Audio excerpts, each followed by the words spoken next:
ഹരേ ഹരേ ഹരേ ഹരേ കൃഷ്ണ കൃഷ്ണ കൃഷ്ണ ഹരേ ഹരേ ഗോവിന്ദനാമ സങ്കീർത്തനം ഗോവിന്ദ ഗോവിന്ദ. നമ്മള് ആദ്യത്തെ പ്രഭാഷണം ആരംഭിക്കാൻ പോവുകയാണ്.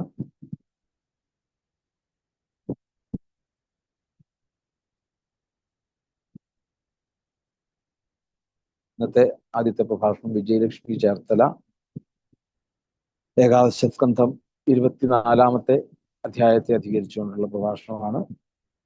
ഭാഗവതഹംസം മല്ലൂർ ശങ്കരൻ നമ്പൂതിരിയുടെ ശ്രാദ്ധ ദിനത്തോടനുബന്ധിച്ച് നടക്കുന്ന ഈ ഭാഗവത നവാഹയജ്ഞത്തിന്റെ സമർപ്പണ ദിവസത്തെ പ്രഭാതത്തിലെ ആദ്യ പ്രഭാഷണം ചെയ്യുവാൻ വേണ്ടിയിട്ട് എല്ലാ ആചാര്യ മര്യാദകളോടും കൂടി ആ പാദങ്ങളിൽ നമസ്കരിച്ചുകൊണ്ട് ഈ വേദിയിലേക്ക് സാദരം സവിനയം ക്ഷണിച്ചുകൊള്ളുന്നു. ഗോവിന്ദനാമ സങ്കീർത്തനം ഗോവിന്ദ ഗോവിന്ദ.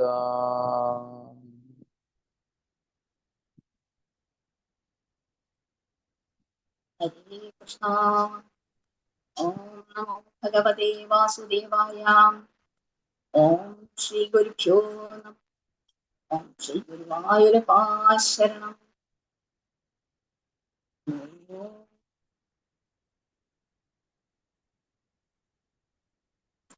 എല്ലാ പ്രിയ കുടുംബാംഗങ്ങൾക്കും നമസ്കാരം. നമസ്കാരം.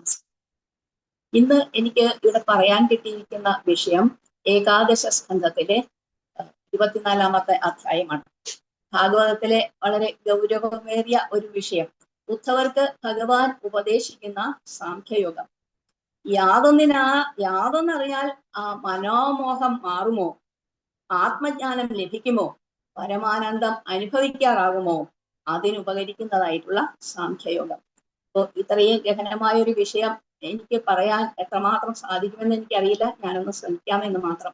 പിന്നെ തിരുമേനി അപാകത കാണുമ്പോൾ ഒന്ന് ഇടപെടണേ.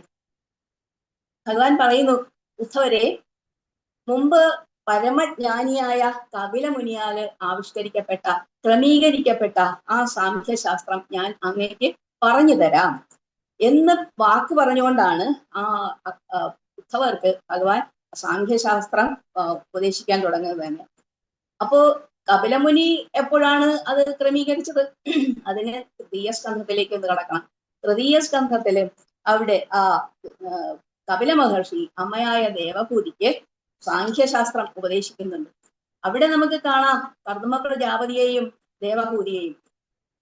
ആശ്രമത്തിലെത്തിയ അന്ന് മുതൽ ആ ദേവഹൂതി ആ ഭർത്താവിനെ ശുശ്രൂഷിക്കുന്നത് പറയുന്നു, പാർവതി ദേവി പരമേശ്വരനെ എങ്ങനെയാണോ ശുശ്രൂഷിക്കുന്നത് അതുപോലെയാണ്. അപ്പൊ അത്രയ്ക്ക് പതിവ്രതയായ ആ ദേവഹൂതി മാതാവ് ആ ഭഗവാനെ, ആ ഭർത്താവിനെ അത്രയ്ക്ക് ശുശ്രൂഷിക്കുകയാണ്. അപ്പോ എന്താ പറയുന്നത്? കാലം ചെന്നു, കുട്ടികൾ ഉണ്ടായി. ഭഗവാനായ കപിലൻ തന്നെ എന്ന പേരോടുകൂടി പുത്രൻ ജനിച്ചു. അപ്പൊ മുൻ നിശ്ചയപ്രകാരം കർദമ പ്രജാപതി ഭഗവാനായ പുത്രനോട് തന്നെ അനുവാദം വാങ്ങിച്ച് നമസ്കരിച്ചുകൊണ്ട് വനത്തിലേക്ക് പോവുകയാണ് തപസ്സിനായിട്ട്. അപ്പോ ദേവഹൂതിയുടെ അവിടെ പരിതപിക്കുന്ന ആ രംഗം കാണാം. ഇത്രയും കാലം ഈ വലിയ യോഗി ശ്രേഷ്ഠനോട് കൂടി ജീവിച്ചിട്ടും എനിക്ക് അറിയേണ്ടുന്നത് എന്തോ അത് മാത്രം ഞാൻ അറിയാൻ ശ്രമിച്ചില്ല. ഞാൻ വിഷയങ്ങളുടെ പുറകെ ജീവിത പ്രാരാബ്ദങ്ങൾക്കിടയിൽ വിഷയങ്ങളുടെ പുറകെ പോയത് കൊണ്ട് അത് അറിയാൻ ശ്രമിച്ചില്ല, അത് അറിഞ്ഞില്ല. അപ്പോ ഇനി വിഷയങ്ങളുടെ പുറകെ പോയത് കൊണ്ടോ ദുഃഖമല്ലാതെ എനിക്ക് വേറൊന്നും കിട്ടിയതുമില്ല. അപ്പോ അതുകൊണ്ട് ആ സങ്കടം മകനോട് പറയുകയാണ്. അപ്പോ മകനായ ആ കപിലദേവനോട് ഗുരുവായി സ്വീകരിച്ചുകൊണ്ട് ആ അമ്മ സമീപിക്കുകയാണ്. അപ്പോ എന്താണ് എനിക്ക് വിഷയ വൈരാഗ്യം വരണം, എനിക്ക് ആ മോക്ഷം കിട്ടണം, അതിന് വേണ്ടുന്നതായിട്ടുള്ള ആ ഉപദേശം, ആ ശരിയായ ഉപദേശം എനിക്ക് തരണം എന്ന് ഗുരുവിനെ, പുത്രനായ ആ കപിലദേവനെ സമീപിച്ചുകൊണ്ട് അമ്മ പറയുകയാണ്. അപ്പോ അവിടെ കപിലദേവൻ അമ്മയെ ഉപദേശിക്കുകയാണ്. അമ്മ, എല്ലാത്തിനും കാരണം ഇത് മനസ്സാണ്. അപ്പൊ ഈ മനസ്സ് ശുദ്ധമാക്കുകയാണ് വേണ്ടത്. അപ്പോ വേണ്ട ജ്ഞാനം കിട്ടും. അത് പരമഭക്തിയിലേക്ക് നയിക്കുകയും ചെയ്യും. ത്രിഗുണങ്ങൾ സ്വീകരിച്ചുകൊണ്ട് മനസ്സ് തന്നെയാണ് ഇതെല്ലാം ചെയ്യുന്നത്. അപ്പൊ വിവിധ കർമ്മങ്ങൾ ചെയ്യുന്നു, പുണ്യ പാപങ്ങൾ ഉണ്ടാകുന്നു. അപ്പോഴോ അത് അനുഭവിച്ചു തീർക്കേണ്ട ആ പ്രാരബ്ധത്തിലേക്ക് കടക്കുന്നു. അതുകൊണ്ട് മനസ്സിനെ കൊണ്ട്, ഇതെല്ലാം മനസ്സാണ്, അതുകൊണ്ട് ആ മനസ്സിനെ കൊണ്ട് ഈ ജീവിത ചക്രം ഒന്ന് നേരെ തിരിക്കുകയേ വേണ്ടൂ. അപ്പോ ആത്മജ്ഞാനം ലഭിക്കും. ഇനി മനഃശുദ്ധി വേണം എന്ന് പറഞ്ഞു. അവിടെ കപിലദേവൻ പ്രകൃതി പുരുഷ തത്വം അവിടെ ഉപദേശിച്ചു കൊടുക്കുന്നുണ്ട്, വിശദമായിട്ട് ഉപദേശിച്ചു കൊടുക്കുകയാണ്. പ്രകൃതിയും പുരുഷനും തമ്മിലുള്ള വ്യത്യാസം ആദ്യം കാണുന്നത് അവിടെ തന്നെയാണ്. പ്രകൃതി പുരുഷ തത്വം അവിടെ കപിലദേവനാണ് ആദ്യമായിട്ട് നമ്മൾ ഭാഗവതത്തിൽ കാണുന്നത്. അപ്പോ അത് പ്രകൃതി വ്യത്യാസം, പ്രകൃതിയും പുരുഷനും തമ്മിലുള്ള വ്യത്യാസം എന്താണെന്ന് പറയുന്നു. പിന്നീട് ആ സൃഷ്ടിക്രമം പറയുന്നു. എന്താ മഹത്തത്വം, പ്രകൃതി, മഹത്തത്വം, അഹങ്കാരം, പഞ്ചഭൂതങ്ങള്, ഇന്ദ്രിയങ്ങള് എന്നിവയടങ്ങിയ ആ 24 തത്വങ്ങളും അവിടെ വിശദമാക്കി കൊടുക്കുന്നു. അപ്പൊ ഉദ്ധവർ ഭഗവാനോട് ആ സൃഷ്ടിയുടെ യഥാർത്ഥ സ്വഭാവം എന്താണെന്ന് ചോദിക്കുന്നു. അപ്പൊ ഭഗവാൻ പറയാണ്, എല്ലാ തത്വങ്ങളും എന്നിൽ നിന്നാണ് ഉണ്ടാകുന്നത്. സൃഷ്ടിക്ക് മുമ്പും സൃഷ്ടികാലത്തും പ്രളയത്തിന് ശേഷവും നിലനിൽക്കുന്നത് ഞാൻ മാത്രമാണ്. ഇനി തത്വങ്ങളുടെ എണ്ണം വ്യത്യാസപ്പെടുന്നത് എന്താന്ന് ചോദിച്ചാല് അത് കാഴ്ചപ്പാടിലെ വ്യത്യാസം കൊണ്ട് മാത്രമാണ്. സത്യം ഒന്ന് തന്നെയാണ്. അപ്പൊ ഉദാഹരണത്തിന് പറയുന്നു, ഒരു വീട് രണ്ടുപേർ കാണുകയാണ്. അപ്പൊ ഒരാൾ പറയുന്നു അതിന് 5 മുറിയുണ്ട് ആ വീടിന്, മറ്റൊരാൾ പറയുന്നു അത് 2 നില വീടാണ്. സത്യം ഒന്ന് തന്നെയാണ്, ഒരു വീട് തന്നെയാണ്. എന്നതുപോലെ സത്യം ഒന്ന് തന്നെയാണ്. അതിനെ എങ്ങനെയാണോ കാണുന്നത് അതുപോലെയാണ് അത് കാഴ്ചപ്പെടുന്നത്. അപ്പോ ഇവിടെ പ്രകൃതി, മഹത്വത്വം, അഹങ്കാരം, പഞ്ചഭൂതങ്ങൾ, ഇന്ദ്രിയങ്ങൾ, എങ്ങനെ ആ 24 തത്വങ്ങളും വിശദീകരിച്ചു കൊണ്ടിരിക്കുകയാണ്. അപ്പോ ഭഗവത്ഗീതയിലും ഈ സാഖ്യയോഗം കാണാം. അത് അവിടെ ഭഗവാൻ അർജുനന് വിശദീകരിച്ചു കൊടുക്കുന്നുണ്ട്. ആ 2ാമത്തെ അധ്യായം സാഖ്യയോഗത്തിൽ. അവിടെ ആ യുദ്ധാങ്കണത്തിൽ തനിക്ക് ഈ എന്താ വേണ്ടപ്പെട്ടവരെ എല്ലാം അവരെ എല്ലാം നിരന്ന് യുദ്ധത്തിനായിട്ട് നിൽക്കുന്നത് കണ്ടപ്പോൾ തനിക്ക് യുദ്ധം ചെയ്യാൻ പറ്റില്ല എന്ന് ദുഃഖത്തോടെ ആ തേർത്തട്ടില് തളർന്നിരിക്കുന്ന അർജുനനെയാണ് കാണുന്നത്. അപ്പോ അവിടെ ആ എന്താ അർജുനന്റെ ആ മനസ്സിനെ ഒന്ന് ഉയർത്തണം, ആ യുദ്ധം ചെയ്തേ മതിയാവും. അതുകൊണ്ട് ഭഗവാൻ അവിടെ ആ സാഖ്യയോഗവും യോഗബുദ്ധിയും അവിടെ ഉപദേശിച്ചു കൊടുക്കുന്നു. കർമ്മമാണ്, നിനക്ക് കർമ്മമാണ് ചെയ്യേണ്ടത്, അതുകൊണ്ട് നീ സ്വകർമ്മം ചെയ്യൂ. കർമ്മണ്യേവാധികാരസ്തേ മാ ഫലേഷു കദാചന എന്നാണ് പറയുന്നത്. നിനക്ക് കർമ്മം ചെയ്യുകയാണ് നിന്റെ അധികാരം, നീ അത് ഫലത്തില് ഒട്ടും ആഗ്രഹിക്കരുത്. അതുകൊണ്ട് നീ സ്വന്തം ആ സ്വകർമ്മം എന്താണെന്ന് വെച്ചാൽ ചെയ്യൂ എന്നാണ്. അപ്പൊ മഹാഭാരതത്തില് അർജുനന് ഭഗവാൻ ഉപദേശിച്ച ഗീതാ രഹസ്യം മറ്റൊരു വിധത്തിലാണ് പക്വമതിയായ ആ ഉദ്ധവർക്ക് ഉപദേശിച്ചു കൊടുക്കുന്നത്. അപ്പൊ ഇവിടെ വില്ലാളി വീരനായ പാർത്ഥൻ, ആ പാർത്ഥന് ഉപദേശിച്ച രീതിയിലല്ല ഭക്തനായിട്ടുള്ള പരമപക്വതിയായ ഗീഷ്പതി ശിഷ്യനായ ആ ഉദ്ധവന് ഉപദേശിച്ചു കൊടുക്കുന്നത്. അപ്പൊ ഈ പറയുന്നത് ഈ പുരുഷൻ, പ്രകൃതി, മഹത്തത്വം, അഹങ്കാരത്വം, പഞ്ചഭൂതങ്ങൾ, പഞ്ച തന്മാത്രകൾ, 5 ജ്ഞാനേന്ദ്രിയങ്ങൾ, 5 കർമ്മേന്ദ്രിയങ്ങൾ, മനസ്സ്, അങ്ങനെ 25 തത്വങ്ങളുണ്ട്. ഇവയൊക്കെ ചേർന്നതാണ് ഈ ശരീരവും ഈ ലോകവും എല്ലാം ഉണ്ടാവുന്നത്.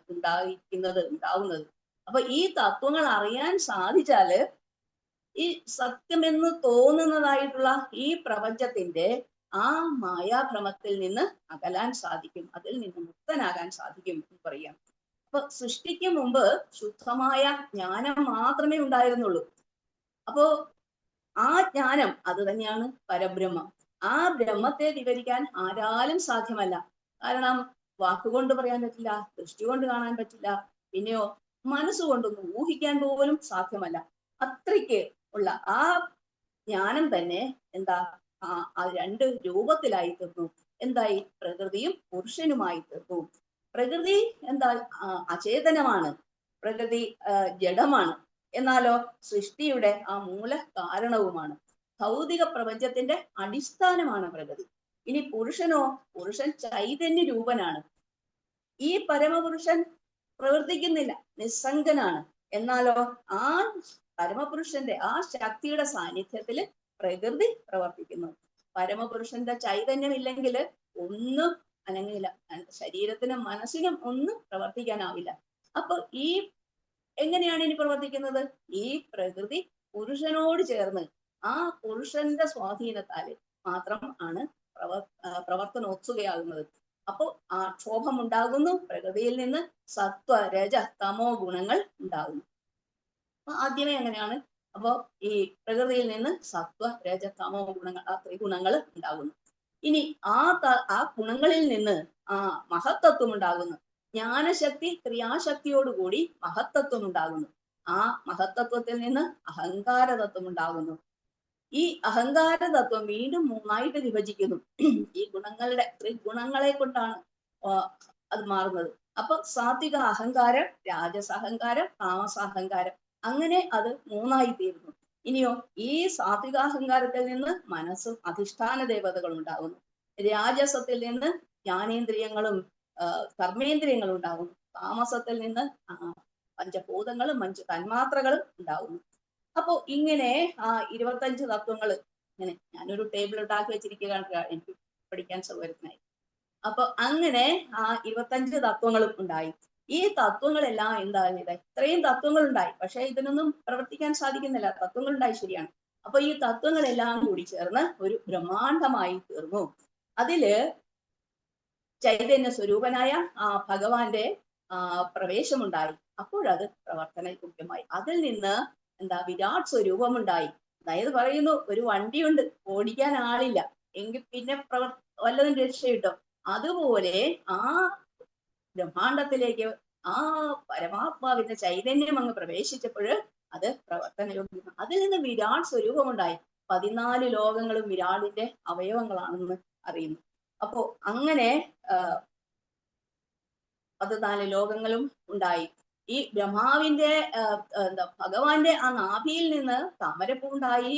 ആ താമരപ്പൂവിൽ നിന്ന് ബ്രഹ്മാവുണ്ടായി. ബ്രഹ്മാവിന് സൃഷ്ടി നടത്തണം, പക്ഷെ പൂർവ്വകാല സ്മരണ ഇല്ലാത്തത് കൊണ്ട് വീണ്ടും ഭഗവാനെ ഇങ്ങനെ ഭജിക്കുകയാണ്. ഭഗവാനെ വിളിച്ചപ്പോൾ തപസ് ചെയ്യും എന്ന് പറയുന്നു. അങ്ങനെ തപസ് ചെയ്തിട്ട് ആ ഭഗവാന്റെ അനുഗ്രഹവും കൂടി കൊണ്ട് ബ്രഹ്മാവിന് പിന്നീട് സൃഷ്ടി നടത്താൻ സാധിച്ചു. അപ്പോ ഈ കാലം എപ്പോഴാ ഉണ്ടായത്? കാലത്തെ കുറിച്ച് പറയുന്നുണ്ടല്ലോ. അതെ, കാലം സൃഷ്ടി തുടങ്ങിയപ്പോൾ തന്നെ കാലവും കൂടെയുണ്ട്.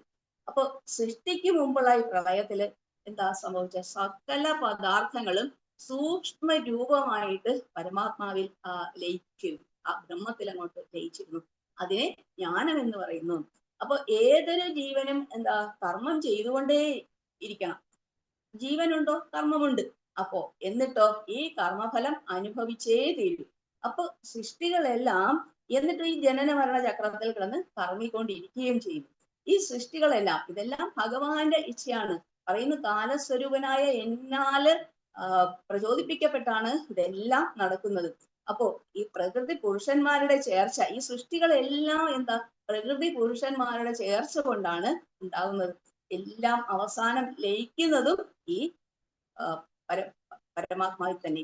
അപ്പൊ സൃഷ്ടി ഉണ്ടാവുന്നു. സൃഷ്ടിയുടെ രൂപം ഇങ്ങനെയാണെന്ന് പറഞ്ഞു. ഇനി അതിന്റെ സ്ഥിതി പലവിധ നാമരൂപങ്ങളോട് കൂടി സ്ഥിതി ചെയ്യുന്നു. അത് കഴിഞ്ഞിട്ടോ അത് ലയിക്കണം, ലയനം ഉണ്ടാകും. അപ്പൊ ആ ലയനം ഉണ്ടാകുന്നതോ ഒരിക്കലും നാശമില്ലാത്ത ആ ബ്രഹ്മത്തിലേക്കാണ്. അപ്പോ ഒരിക്കലും നശിക്കുന്നില്ല. ഇതെല്ലാം സൂക്ഷ്മ രൂപമായിട്ട് ആ പരബ്രഹ്മത്തില് അങ്ങ് ലയിക്കുകയാണ് ചെയ്യുന്നത്. അതുകൊണ്ട് അത് തന്നെയാണ്, അതാണ് ആ പറയണ ദിവ്യമായ ആ ജ്ഞാനം. അതവിടെ ഉണ്ട് എപ്പോഴും. അപ്പൊ എപ്പോഴും ആ പരമാത്മാവുണ്ട്. എല്ലാ ജ്ഞാനവും ശേഖരിച്ചുകൊണ്ട് പരമാത്മാവുണ്ട്. പ്രളയത്തിലാണേലും ഉണ്ട്. അപ്പൊ ഈ തത്വങ്ങളെല്ലാം ചേർന്ന് സൃഷ്ടി ഉണ്ടായി എന്ന് പറഞ്ഞു. അങ്ങനെ നാമരൂപങ്ങളോടുകൂടി കുറച്ചു കാലം സ്ഥിതി ചെയ്തു. അവസാനം അത് ലയിക്കണം. അത് എങ്ങനെയാണ് ലയിക്കുന്നത്? ഇപ്പൊ സൃഷ്ടി പറഞ്ഞു അല്ലെ, പ്രകൃതി തൊട്ട് അവസാനം ഭൂമി വരെ പഞ്ചഭൂതങ്ങള് ഭൂമി വരെയുള്ള ആ സൃഷ്ടി പറഞ്ഞു. അതിനെ അതിനെ അനുലോമ, അതിന്റെ ഭഗവതിലെ ലാസ്റ്റ് ലൈൻ ഇപ്പൊ വായിച്ചതേ ഉള്ളൂ, അനുലോമ വിലോമ പ്രകാരം. അപ്പൊ അതിനെ അതിനെ അനുലോമം എന്നാണ് പറയുന്നത്. ആ സൃഷ്ടിയുടെ പ്രകൃതി തുടങ്ങിയുള്ള ആ ഭൂമി വരെയുള്ള ആ സൃഷ്ടിയെ, ആ ക്രമത്തിനെ അനുലോമം എന്ന് പറയുന്നു. ഇനി ലയ സമയത്തോ നേരെ റിവേഴ്സ്. ആദ്യം ഇപ്പൊ പ്രകൃതി തൊട്ട് ഭൂമി വരെ ഉണ്ടായി എന്ന് പറഞ്ഞു. ഇനി ഭൂമി തൊട്ട് അങ്ങ് ലയിക്കുകയാണ്.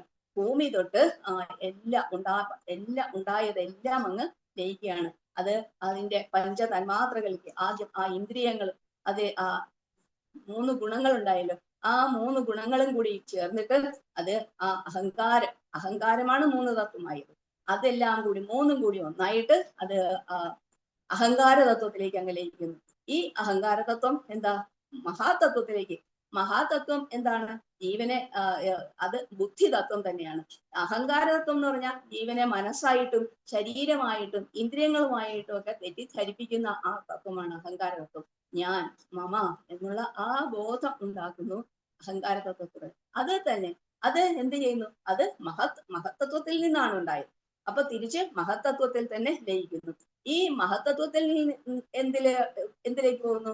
ആ ത്രിഗുണങ്ങളിലേക്ക്, സത്വം, രജസ്, തമസ് എന്ന ആ 3 ഗുണങ്ങളിലേക്ക് പോകുന്നു. അപ്പൊ അത് ലയിച്ചിട്ട് അതെവിടെ ലയിക്കും? പ്രകൃതിയിൽ നിന്നുണ്ടായതാണ് ഈ ത്രിഗുണങ്ങൾ. അപ്പൊ അതെന്ത് ചെയ്യണം? അത് പ്രകൃതിയിൽ തന്നെ ലയിക്കണം. അങ്ങനെ പ്രകൃതിയിൽ ലയിച്ചിട്ട്, പ്രകൃതി എവിടെ നിന്നുണ്ടായത്? പുരുഷനിൽ നിന്ന്. ആ പുരുഷനിലേക്ക് പ്രകൃതിയും ലയിക്കുന്നു. എന്നാൽ ഈ പുരുഷനാകുന്ന ജീവൻ എവിടെ ലയിക്കണം? അത് ആ പരമാത്മാവിലും ലയിക്കണം. അപ്പൊ അങ്ങനെയാണ് ആ ലയം ഉണ്ടാകുന്നത്. അപ്പൊ സൃഷ്ടി എങ്ങനെയാണെന്ന് ആ ക്രമം പറഞ്ഞു, ആ ലയം എങ്ങനെയാണെന്ന് അതിന്റെ റിവേഴ്സ് എന്ന് പറഞ്ഞു. അത് പ്രതിലോമം എന്നാണ് പറയുന്നത്. ആ രീതിയെ, ആ ക്രമത്തിനെ പ്രതിലോമം എന്നാണ് പറയുന്നത്. അങ്ങനെ ഈ പരമാത്മ തത്വം തന്നെയാണ് നമ്മൾ ഓരോരുത്തരിലും ശരീരങ്ങൾ, ഇന്ദ്രിയങ്ങൾ, പ്രാണൻ, മനസ്സ്, ബുദ്ധി എന്നിവയെല്ലാം ഉള്ളത്. അത് ശരിയായിട്ട് അറിയുക, അത് തന്നെയാണ് ഈ ആത്മാവിൽ വിളങ്ങുന്നത്.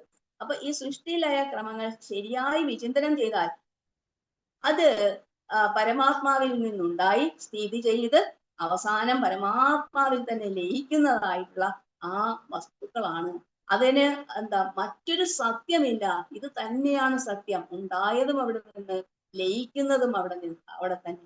അപ്പൊ അതിനപ്പുറം മറ്റൊരു സത്യമില്ല എന്ന് ബോധ്യമാകും. അവിടെ ആ ഭേദബുദ്ധിക്ക് സ്ഥാനമില്ല. അപ്പോ സൂര്യപ്രകാശത്തിൽ ഇരുട്ടിന് സ്ഥാനമില്ല എന്നതുപോലെ ഈ ജ്ഞാനോദയത്തില് ആ അജ്ഞാനത്തിന് സ്ഥാനമില്ല. എവിടെ നിന്നുണ്ടാകുന്നോ അവിടെ തന്നെ ലയിക്കുന്നു. അപ്പൊ ശരീരം എന്താ? ശരീരം ഒരു ഉപകരണം മാത്രം. അതെല്ലാം പ്രവർത്തിപ്പിക്കുന്നത് തിരുമേനി രാവിലെ പറഞ്ഞതുപോലെ തന്നെ ഇതെല്ലാം പ്രവർത്തിപ്പിക്കുന്നത് ആ ഭഗവാൻ തന്നെ, ആ പരമാത്മാവ് തന്നെ എന്നുള്ള സത്യം മനസ്സിലാക്കണം. അപ്പോ ഉദ്ധവർക്ക് എന്താ? ഈ സമദർശനം കിട്ടണം, സമദർശനം വേണം, ആത്മജ്ഞാനം വേണം. ഇതൊക്കെയാണ് ഇതൊക്കെ അപേക്ഷിച്ചുകൊണ്ടാണ് ഉദ്ധവര് ഭഗവാന്റെ മുന്നിൽ നിൽക്കുന്നത്. അപ്പൊ ഉദ്ധവർക്ക് വേണ്ടുന്ന ആ ആത്മ ഉപദേശമാണ് ഇതിൽ കൊടുക്കുന്നത്. അപ്പൊ ഇതിൽ നമ്മളെ പഠിപ്പിക്കുന്നത് എന്താണെന്നറിയോ? ഈ ശാസ്ത്രങ്ങളുടെ എല്ലാം ലക്ഷ്യം സത്യ അന്വേഷണമാണ്. എല്ലാ തത്വങ്ങളുടെയും ആധാരം ഒരേ ഒരു പരമാത്മാവാണ്. അതുകൊണ്ട് സൃഷ്ടിയിലെ വൈവിധ്യത്തില് ഏകത്വം കാണണം. എല്ലാ ജീവജാലങ്ങളിലും ഭഗവാന്റെ സാന്നിധ്യം തിരിച്ചറിയണം. ആ ജ്ഞാനത്തെ ഭക്തിയായിട്ട് പരിവർത്തനം ചെയ്യണം. ഇതാണ് ശ്രീകൃഷ്ണൻ ഉദ്ധവനെ ഉപദേശിക്കുന്നത്. അപ്പോ ആത്മജ്ഞാനോപദേശമാണ് ഏകാദശ സ്കന്ധത്തിലെ പ്രതിപാദനം. ഇവിടെ 3 ഉപദേശങ്ങൾ കാണാം. ആദ്യം കാണുന്നത് നാരദ വസുദേവ സംവാദം, പിന്നെയോ അവധൂത യദു സംവാദം, അടുത്തതാണ് ഭഗവത് ഉദ്ധവ സംവാദം.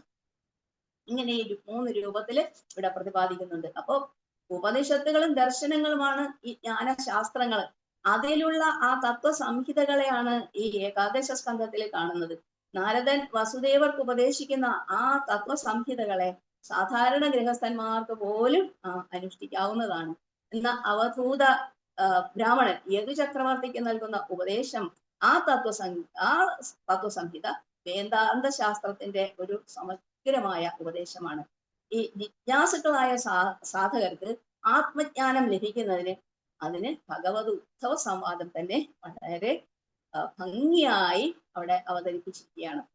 അപ്പോ ഇവിടെ പറയുന്നു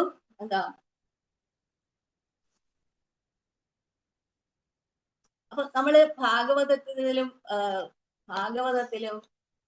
ഭഗവത്ഗീതയിലും അതുപോലെ തൃതീയ സ്കന്ധത്തിലെ കപിലോപദേശത്തിലും ഈ സാഖ്യം കാണുന്നുണ്ട്. ഇത് തമ്മിലുള്ള ഒരു പ്രധാന വ്യത്യാസം ശ്രദ്ധിച്ചതെന്ന് വെച്ചാല്, ഒന്ന് കപിലന്റെ സാഖ്യത്തിൽ തത്വവിശകലനത്തിനാണ് മുഖ്യ പ്രാധാന്യം കൊടുക്കുന്നത്.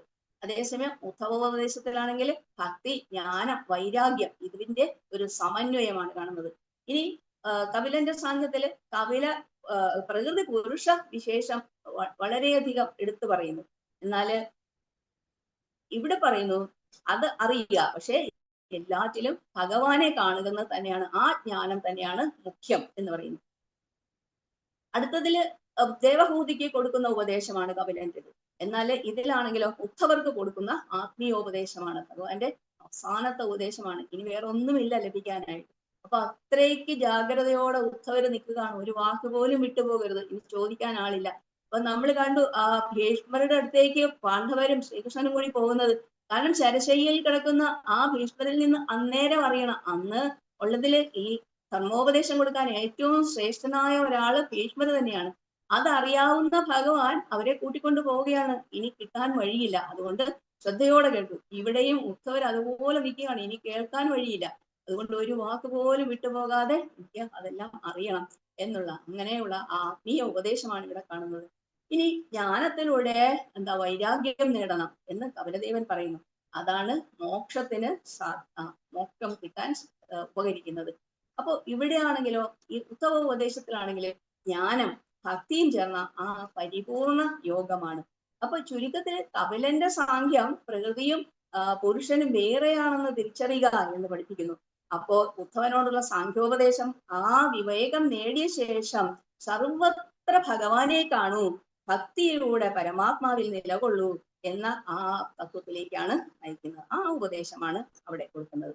അപ്പൊ 24 തത്വങ്ങളും വിവേചിച്ച് ആ ആത്മാവ് പ്രകൃതിയിൽ നിന്ന് വ്യത്യസ്തമാണ് എന്ന് കപിലോപദേശത്തിൽ പഠിപ്പിക്കുന്നു. അത് കപിലന്റെ സാഖ്യത്തിൽ. അപ്പൊ ഉദ്ധവനോടുള്ള സാഖ്യോപദേശം കപിലമുനിയുടെ തന്നെ ആ സാഖ്യത്തെ തന്നെ എടുത്തുകൊണ്ട് അതിലെ ഭക്തിയുമായിട്ട് സമന്വയിപ്പിച്ചുകൊണ്ട് ഉള്ള ഒരു സമ്പൂർണ്ണ ഉപദേശമാണ് ഉദ്ധവ ഉപദേശത്തിൽ നമ്മൾ കാണുന്നത്. എല്ലാം ഭഗവാന്റെ മായ, അതുകൊണ്ട് ഭക്തിയിലൂടെ അതിനെ അതിജീവിക്കും. കപിലമുനി പറയുന്നു, നീ പ്രകൃതിയല്ല, നീ ശുദ്ധ പുരുഷനാണ് എന്ന് തിരിച്ചറിയുക. ഭഗവത്ഗീത പറയുന്നു, ആ തിരിച്ചറിവോടെ നിന്റെ കർത്തവ്യം ചെയ്യുക, ഫലത്തിൽ ആസക്തനാകരുത്. ഉദ്ധവഗീത പറയുന്നു, ജ്ഞാനവും വൈരാഗ്യവും മഹത്താണ്, എന്നാൽ അവയുടെ പരിപൂർണത അനന്യ ഭക്തിയിലാണ്. ഈ 3 ഉപദേശങ്ങളും ആത്മീയ യാത്രയുടെ വ്യത്യസ്ത തലങ്ങൾ തന്നെയാണ്. അതായത് ഒന്ന് വിവേകം എന്താണ്, അടുത്തതിൽ നിഷ്കാമ കർമ്മം എന്താണ്, പിന്നത്തതില് പരിപൂർണ ഭക്തി എന്താണ് എന്ന് വിവരിക്കുന്നു. അപ്പോ ഈ ഉദ്ധവന് നൽകിയ ഉപദേശത്തില് അത് തത്വ വിശകലനത്തിൽ ഒതുങ്ങുന്നതല്ല, എല്ലാം ഭഗവാന്റെ ശക്തിയുടെ പ്രകടനമാണ് എന്നും എല്ലാറ്റിലും ഭഗവാനെ കാണുന്ന ദർശനമാണ് ലക്ഷ്യമെന്നും അതിൽ പഠിപ്പിക്കുന്നു. ജ്ഞാനം, ഭക്തി, വൈരാഗ്യം, കർമ്മം ഇവയെ സമന്വയിച്ചുള്ള ഒരു ഉപദേശമാണിത്.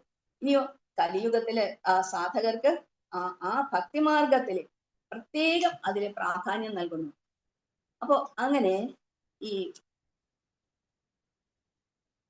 ഇതിൽ നിന്ന് ഭഗവാൻ പറയുന്നല്ലോ, എല്ലാ തത്വങ്ങളും എന്നിൽ നിന്നാണ് ഉത്ഭവിച്ചത്, സൃഷ്ടിക്ക് മുമ്പും സൃഷ്ടികാലത്തും പ്രളയത്തിന് ശേഷവും ഒക്കെ നിലനിൽക്കുന്നത് ഞാൻ തന്നെയാണ്. അപ്പോ എല്ലാ തത്വങ്ങൾക്കും അതീതനാണ് ആര്? ഭഗവാൻ. അപ്പൊ ഈ തത്വജ്ഞാനത്തിന്റെ എണ്ണം ഇവിടെ എത്രയാണെന്നൊക്കെ ഉദ്ധവര് ചോദിക്കുന്നുണ്ട് കഴിഞ്ഞ അധ്യായത്തിൽ. അപ്പൊ പറയുന്നു, അതെ, എണ്ണം എത്രയും ആയിക്കോട്ടെ, അതിനാധാരമായ ആ ഭഗവാനെ, ആ സത്യം അത് അറിയുക എന്നതാണ് ലക്ഷ്യം. അപ്പൊ സൃഷ്ടിയുടെ വൈവിധ്യത്തില് ഏകത്വം കാണുക എന്നതാണ് ജ്ഞാനം. ഇവിടെ പറയുന്നു, ജീവിത പാഠം ഇതാണ്. ലോകത്തിലെ നാമരൂപങ്ങൾ മാറിക്കൊണ്ടിരിക്കുന്നു, മാറ്റമില്ലാത്ത ഒരേ ഒരു സത്യം ആ ഭഗവാൻ മാത്രമാണ്. അതുകൊണ്ട് മനസ്സ് ഭഗവാനിൽ തന്നെ ഉറപ്പിക്കുക, അതാണ് യഥാർത്ഥ ജ്ഞാനം. അപ്പൊ തത്വങ്ങളെ അറിയുന്നത് നല്ലതാണ്, എന്നാൽ എല്ലാ തത്വങ്ങളുടെയും ആധാരമായ ആ പരമാത്മാവിനെ അറിയുന്നതാണ് യഥാർത്ഥ ജ്ഞാനം, യഥാർത്ഥ സാഖ്യം.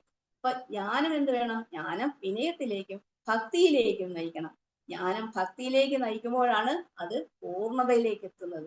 ഭക്തി പരമാത്മ സാക്ഷാത്കാരത്തിലേക്ക് നയിക്കുമ്പോഴാണ് ജീവിതം ധന്യമാകുന്നത് എന്ന് പറയുന്നു. അപ്പോ ഇവിടെ പറയാണ്, പ്രപഞ്ചത്തോടുള്ള പ്രേമം പാശമാണ്, ഈശ്വരനോടുള്ള പ്രേമം ഭക്തിയും മുക്തിയുമാണ് എന്ന് അനുഭവിച്ചറിയാൻ സാധിക്കും. അപ്പൊ ജ്ഞാനപ്രകാശനത്തിനും നിത്യാനന്ദ തൃപ്തിക്കും ആ പ്രാപ്തിക്കും അനന്യ ഭക്തി തന്നെയാണ് ഉപാധി.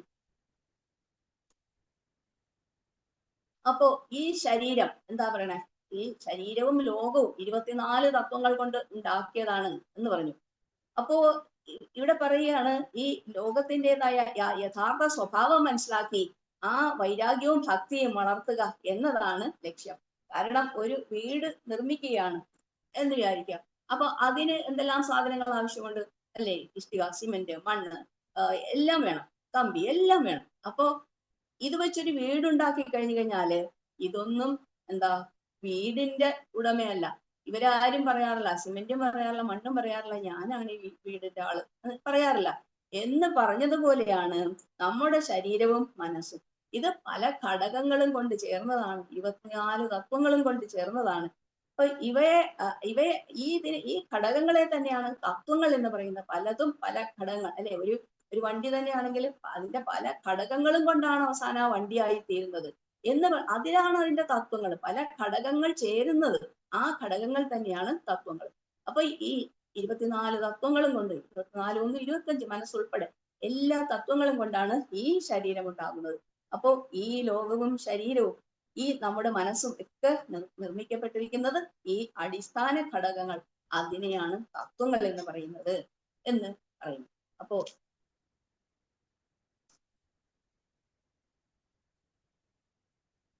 ഇവിടെ ഈ നാനാത്വത്തിൽ ഏകത്വം കാണണം എന്ന് പഠിപ്പിച്ചു. പിന്നെയോ ഇനി ഞാൻ എന്താ പറയുന്നത്, സൃഷ്ടിയുടെ കാര്യം പറഞ്ഞു, സ്ഥിതി എന്താണെന്ന് പറഞ്ഞു, ലയം എങ്ങനെയാണെന്ന് പറഞ്ഞു, ആ സൃഷ്ടി ഉണ്ടായ പോലെ തന്നെ നേരെ തിരിച്ച് ലയം എന്താണെന്ന് പറഞ്ഞു. അപ്പോ ഇത് മനസ്സിലാക്കണം. അപ്പൊ ഇവിടെ പറയുന്നു ഈ പരമാത്മ തത്വത്തെ ഓരോരുത്തരും മനസ്സിലാക്കണം. ഉദ്ധവരോട് പറയുന്നു, ഇത് മനസ്സിലാക്കി കഴിഞ്ഞാൽ പിന്നെ വേറൊരു ചിന്തയ്ക്ക് അവിടെ അവകാശമില്ല. വേറെ എന്താ സത്യം ഒന്ന് മാത്രമേ ഉള്ളൂ. ആ പരമസത്യമാണ് ഈ പറഞ്ഞ കാര്യങ്ങളെല്ലാം. ഞാൻ ഉണ്ടാകുന്നതും ഞാൻ ലയിക്കുന്നതും എല്ലാം ആ പരമാത്മാവിൽ തന്നെയാണ്. പിന്നെ നമുക്ക് എന്തവകാശം ഞാനാണ് അല്ലെങ്കിൽ എന്റേതാണ് എന്ന് പറയാൻ നമുക്ക്, ആ ഞാനാണെന്ന് പറയുന്നതും ആ പരമാത്മാവിനെ കണ്ടുകൊണ്ടാണ് പറയുന്നതെങ്കിൽ അത് ശരി തന്നെയാണ്. അതല്ലാതെ മറ്റൊരു അഹങ്കാരത്തോടു കൂടി ഇത് ഞാനാണ്, ഇത് എന്റേതാണെന്ന് പറഞ്ഞു കഴിഞ്ഞാൽ അതൊട്ടും ശരിയാവില്ല. അതല്ല ജ്ഞാനം. യഥാർത്ഥ ജ്ഞാനം നേടുക തന്നെ വേണം. അപ്പോ ആ ആത്മജ്ഞാനം നേടണമെങ്കിൽ ഇതെല്ലാം അറിയണം. അപ്പൊ ഉദ്ധവ ഇതെല്ലാം അറിഞ്ഞു കഴിഞ്ഞു കഴിഞ്ഞാല് പിന്നെ അവിടെ സമദർശനമാണ് ഉണ്ടാകുന്നത്. അപ്പൊ സമദർശനം എന്ന് പറഞ്ഞു കഴിഞ്ഞാൽ എല്ലാവരെയും ഒരുപോലെ കാണുകയല്ല ചെയ്യുന്നത്. എനിക്ക് എന്താണോ ഇഷ്ടം, എനിക്ക് ഇഷ്ടമുള്ളത് മറ്റുള്ളവർക്കും ഇഷ്ടമാണ്. എനിക്ക് എന്താണോ ഇഷ്ടമില്ലാത്തത് അത് മറ്റുള്ളവർക്കും ഉണ്ടാവാൻ പാടില്ല, അത് ഉണ്ടാവരുത്. അപ്പൊ അതാണ് സമദർശനം. എല്ലാവരിലും എല്ലാ നന്മകളും കാണുക, എന്തിനേയും നന്മയായിട്ട് തന്നെ കാണുക. മറ്റുള്ളവരുടെ ദുഃഖങ്ങളെയും നമ്മുടെ തന്നെ ദുഃഖമായിട്ട് അതിനെ എടുക്കാൻ സാധിച്ചു കഴിഞ്ഞാല് അത് ഭഗവാന് അതാണ് ആവശ്യം. അത് തന്നെയാണ് ഭഗവാനും ഉപദേശിക്കുന്നത്. അപ്പോ ഇവിടെ പറയുന്നത് എന്താ, ഇങ്ങനെ ആ സൃഷ്ടിയുടെ ലയ കാര്യങ്ങളെല്ലാം പറഞ്ഞു, സൃഷ്ടിയുടെ സ്ഥിതി ലയ കാര്യങ്ങളെല്ലാം പറഞ്ഞു. അപ്പോ ഇതാണ് ആ പരമതത്വം. ഇതാണ് സാഖ്യോപദേശത്തിൽ ഉപദേശിക്കുന്നത്. അപ്പോ കൂടുതൽ പറയുന്നതിലേക്ക് കടക്കുന്നില്ല, കാരണം എനിക്ക് ഇത്രയൊക്കെ അറിയാവുള്ളൂ, അത് തന്നെ. അപ്പോ എന്താ പറയണേ, നമ്മൾ വിഷ്ണു സഹസ്രനാമത്തില് എന്നും ചൊല്ലുന്നതാണ് വിശ്വം വിഷ്ണുർവഷട്കാരോ ഭൂതഭവ്യ ഭവത്രഭു എന്ന് നമ്മൾ എന്നും ചൊല്ലുന്നതാണ്. അപ്പോ അത് തന്നെ ഈ ഏകാദശ സ്കന്ധം 24 അധ്യായത്തിന്റെ ഒരു സാരാംശമാണ്. എല്ലാം ഭഗവാൻ തന്നെയാണ് എന്നാണ് അതിൽ കാണിക്കുന്നത്. അപ്പോ ഈ എന്താ പറയണേ, ചിത്തമാണ് ചിത്തമാണ് ജീവന്റെ ബന്ധനത്തിനും മോക്ഷത്തിനും കാരണം. അപ്പൊ അതുകൊണ്ട് അതിനേക്ക് അതറിഞ്ഞുകൊണ്ട് ആ ആത്മാവിലേക്ക് ആനന്ദിക്കാൻ തുടങ്ങിയാല് അത് എന്ത് വേണം അതിന് അന്തർമുഖത വേണം. ബാഹ്യമായി നിന്ന് കഴിഞ്ഞാൽ ബാഹ്യമായിട്ടുള്ള കാര്യങ്ങളാണ് കാണുന്നത്. അതുകൊണ്ട് അന്തർമുഖനായിട്ട് ആ ചിന്തകളെ ഉള്ളിലേക്ക് കൊണ്ടുപോയിട്ട് എന്താണ് ഉള്ളിൽ നടക്കുന്നത് ആ ചിന്തകളെ കണ്ടെത്തുക, അന്വേഷിക്കുക എന്നതാണ് ഇവിടെ പറയുന്നത്. അപ്പോ എനിക്ക് എന്താ ഈശാവാസ്യോപനിഷത്തിലെ ഒരു ശ്ലോകം അവിടെ ശ്രദ്ധേയമായിട്ട് തോന്നി. തദേജതി തന്നൈജതി തദ്ദൂരെ തദ്വദന്തികെ തദന്തരസ്യ സർവസ്യ തതു സർവസ്യാസ്യ ബാഹ്യത. തദേജതി അത് ചലിക്കുന്നു, തത് നയേജതി അത് ചലിക്കുന്നില്ല, സ്വയം ചലിക്കുന്നില്ല. തത് ദൂരെ തത് തതുവത് അന്തികെ അത് ദൂരെയാണ്, അത് അടുത്തുമാണ്. തത് അസ്യ സർവസ്യ അന്ത ബാഹ്യത അത് ഈ എല്ലാത്തിന്റെയും അകത്തും പുറത്തും വിളങ്ങുന്നു. അപ്പൊ ഇതിൽ പറയുന്നു, ഇത് ചലിക്കാത്ത ചാലകൻ, അതായത് ഇതിനെ ഈ ഈശ്വരനെ പറ്റി അരിസ്റ്റോട്ടലിന്റെ സങ്കല്പമാണ് ഇത്. ചലിക്കാത്ത ചാലകൻ, എല്ലാ ചലനത്തിന്റെയും ഉറവിടം, സ്വയം ചലിക്കാത്ത ചാലകൻ, അതാണ് പരമാത്മാവ്. സ്വയം ചലിക്കുന്നില്ല, എന്നാലോ ഒരു അവിചലമായ ഒരു സത്ത മാത്രമായിട്ട് ആ ബ്രഹ്മം വിരാജിക്കുന്നു. എല്ലാ ഗതിക്കും ഹേതുവാണ്, ആ ഇച്ഛാശക്തിയാണ്. അപ്പൊ ഇത് എങ്ങനെയാണ് ഇത് എന്താ സത്യ അന്വേഷണത്തിലൂടെ, ആ അന്വേഷണ ത്വരയിലൂടെ അത് കണ്ടെത്തുക, അതിനെ അറിയുക, അതിനെ അന്വേഷിക്കുക. അപ്പോഴ് ആ പരമാത്മ തത്വത്തെ അറിയാൻ പറ്റും. അതിന് എപ്പോഴും നമ്മൾ ഒരു അന്വേഷണം, ആ സത്യത്തെ അന്വേഷിച്ചു കൊണ്ടിരിക്കണം, എന്നാൽ മാത്രമേ അതിനെ അറിയാൻ പറ്റുള്ളൂ. അപ്പൊ ഈ ജ്ഞാനം ഭക്തിയിലേക്കാണ് നയിക്കേണ്ടത് എന്ന് പ്രത്യേകം പറയുന്നു. ഭക്തിയോടുകൂടി ജ്ഞാനം വേണം. ജ്ഞാനം എന്ത് വേണം? ജ്ഞാനം നമ്മൾ ഒരുപാട് പുസ്തകങ്ങളൊക്കെ വായിച്ച് ജ്ഞാനം നേടിയിട്ട് കാര്യമില്ല. അപ്പൊ അതെന്ത് വേണം? അത് ഭക്തിയിലേക്ക് നയിക്കണം. ആ ഭക്തി ഉണ്ടെങ്കിൽ എന്താ നമുക്ക് ആ പരമാത്മാവിലേക്ക് എത്താൻ പറ്റും, ആ സത്യദർശനത്തിലേക്ക് എത്താൻ പറ്റും. അപ്പൊ എല്ലാം ആ പരമാത്മാവാണ്. ഇത് മനുതിരുമേനി നമുക്ക് എന്നും പറഞ്ഞു തരുന്ന ശ്ലോകങ്ങളാണ്. അപ്പോ എല്ലാം ആ പരമാത്മാവിലേക്ക് തന്നെ നമ്മുടെ ശ്രദ്ധ എപ്പോഴും പോട്ടെ. ഞാനല്ല, എനിക്കൊന്നുമില്ല, ഞാനൊരു ഉപകരണം മാത്രമാണ് എന്നുള്ള ആ ചിന്ത നമ്മളെ വേണ്ട ആ ജ്ഞാനത്തിലേക്ക് നയിക്കും. അത് തീർത്തും ആ അനന്യ ഭക്തിയിലേക്കും നയിക്കും. അപ്പോ ഇത്രയും പറഞ്ഞുകൊണ്ട് ഞാൻ ഭാഗവത ഹംസം വള്ളിയൂർ തിരുമേനിയുടെ ആ ശ്രാദ്ധ ദിനത്തോടനുബന്ധിച്ചിട്ടുള്ള ഈ നവാഹ യജ്ഞത്തില് എനിക്ക് ഒന്ന് പങ്കെടുക്കാനും ഇത്രയും ഒരു അവസരം തന്ന ഈ ഒരു നവാഹ യജ്ഞത്തില് ഇങ്ങനെ ഒന്നും പറയാനും ഒരു അവസരം തന്ന, അതും ഇത്രയും വിശദമായിട്ട്, അതുകൊണ്ട് തന്നെ എനിക്ക് അത് കുറച്ച് പഠിക്കാനും പറ്റി. അപ്പോ എനിക്ക് അങ്ങനെ ഒരു അവസരം തന്ന ഈ മനുതിരുമേനിയുടെ പാദങ്ങളിൽ നമസ്കരിക്കുന്നു. ഒരുപാട് നന്ദി തിരുമേനി. അപ്പോ ഞാൻ എന്തെങ്കിലും പറഞ്ഞിട്ടുണ്ടെങ്കിൽ അതെല്ലാം ഭഗവാന്റെയും ഗുരുക്കന്മാരുടെയും അനുഗ്രഹം കൊണ്ട് മാത്രമാണ്. ഞാൻ പറയാത്തതെല്ലാം എന്റെ അറിവില്ലായ്മ, ഞാൻ പഠിക്കാത്തത്. അപ്പൊ എല്ലാം ഞാൻ ആ ഭഗവാന്റെ പാദങ്ങളിലും സമർപ്പിക്കുന്നു. തിരുമേനി പാദ നമസ്കാരം. ഇത്രയും നേരം എന്നെ കേട്ടുകൊണ്ടിരുന്ന എല്ലാ കുടുംബാംഗങ്ങൾക്കും പ്രത്യേകം നന്ദി പറയുന്നു. എല്ലാം ഭഗവാൻ എന്താ ചെയ്യട്ടെ. വാസുദേവ ആശ്രയോ മർത്യോ വാസുദേവ പരായണ സർവപാപ വിശുദ്ധാത്മാ യാതി ബ്രഹ്മ സനാതനം. അങ്ങനെ ആ ഭക്തിയുടെ പരമ സത്യത്തിൽ എത്തിച്ചു തരുന്ന ആ ശ്ലോകത്തിലൂടെ ഇവിടെ പറയുന്നു, എത്ര ഭാഗവതീ വാർത്ത തത്ര കൃഷ്ണ സ്വയം സ്ഥിത. ഭാഗവത ചർച്ച നടക്കുന്നിടത്ത് ഭഗവാൻ കൃഷ്ണൻ സ്വയം സന്നിഹിതനായിരിക്കുന്നു. ഈ നവാഹവേദിയിലും ആ ഭഗവാന്റെ സാന്നിധ്യം നന്നായിട്ട് തിരിച്ചറിയുന്നുണ്ട്. അപ്പോ എല്ലാം സർവം ശ്രീകൃഷ്ണാർപ്പണമസ്തു. എല്ലാം ഭഗവാനിന്റെ പാദങ്ങളിൽ സമർപ്പിക്കുന്നു. ഹരേ കൃഷ്ണ ഹരേ കൃഷ്ണ. അനുഗ്രഹിക്കണേ ഭഗവാൻ. ഗോവിന്ദനാമ സങ്കീർത്തനം ഗോവിന്ദ ഗോവിന്ദ. ഏകാദശസ്കന്ധത്തില്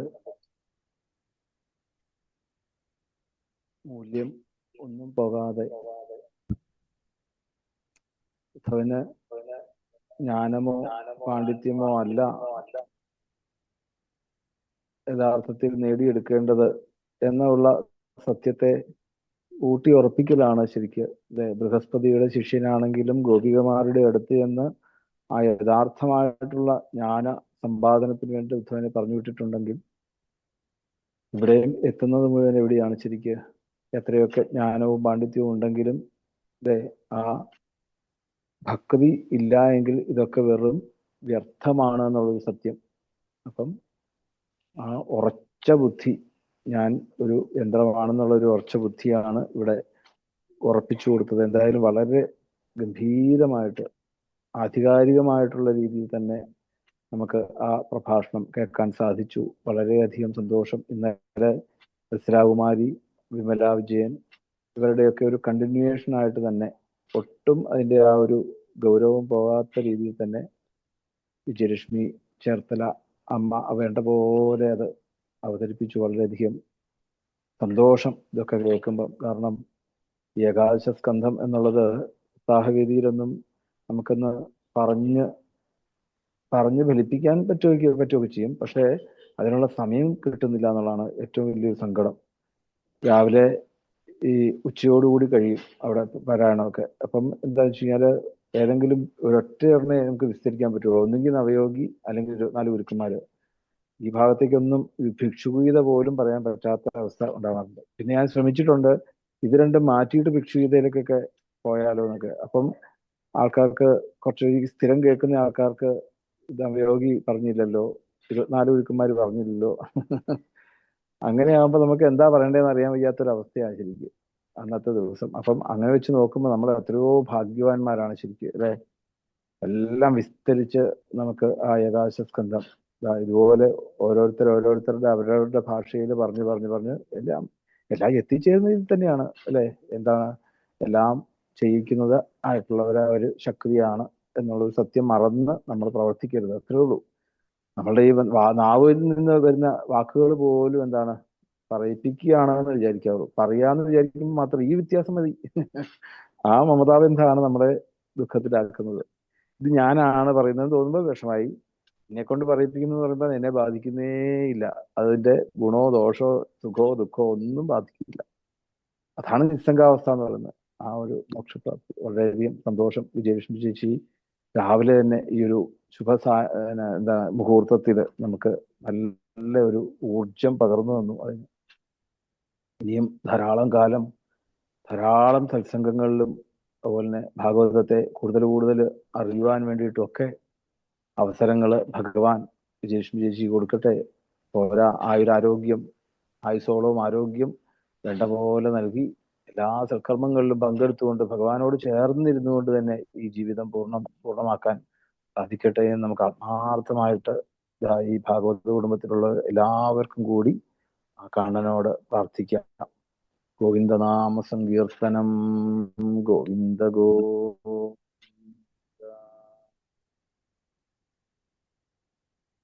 ഹരേ രാമ